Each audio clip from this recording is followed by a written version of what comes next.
سلامونه ستړي مشه وخت مو په خیر پام وکړئ د یاران ټي وي یوټیوب چینل څخه د نن ورځې دوه تازه او مهمو خبرونو ته. تحریک طالبان پاکستان د پاکستان خلکو ته خبرداري ورکړه چې د جګړې اړخ ونه ګرځي. تحریک طالبان پاکستان د بلوچستان په پاکستان کې د خپل وګړي د وژل کېدو په خبرګون کې د سیمو خلکو ته په یو پیغام کې ویلي چې جګړې د پاکستان د امنیتي ادارو پر وړاندې ده او عام خلک د امنیتي ادارو لملاتړ لاس واخلي. تحریک طالبان پاکستان د یکشنبه په ورځ د یوې خبرپاڼې په خپرولو سره ویلي چې د بلوچستان ایالت د پاکستان یو شمېر خلکو د تحریک طالبان پاکستان یو غړی د سیمې د یو پولیس افسر زین الدین وژل کېدو په خبرګون کې وژلی دی.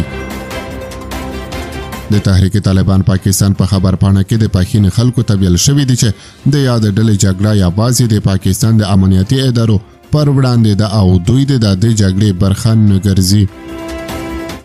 تحریک طالبان پاکستان خلکو ته د طرف ګرځېدو په صورت کې د بدو عواقبو خبرداری ورکړی دی. تېره یکشنبه سیمهییزو پاکستاني رسنیو د پولیسو له قبله راپور ورکړی و چې د زین الدین په نوم د پولیسو افسر چې په چمن کې دنده ترسره کوله پاکستان ته په رخصتۍ تللی و او هلته د نامعلومو وسلهوالو په ډزو کې ووژل شو. او وروستۍ خبر دا چې پاکستان وايي کشمیر زموږ او هندوستان ترمنځ د کړکېچ اصلي موضوع ده. د پاکستان د پوځ وایانده وایي چې د کشمیر موضوع لا هم د اسلام آباد او نوې ډیلی ترمنځ د اختلافونو اصلي موضوع ده.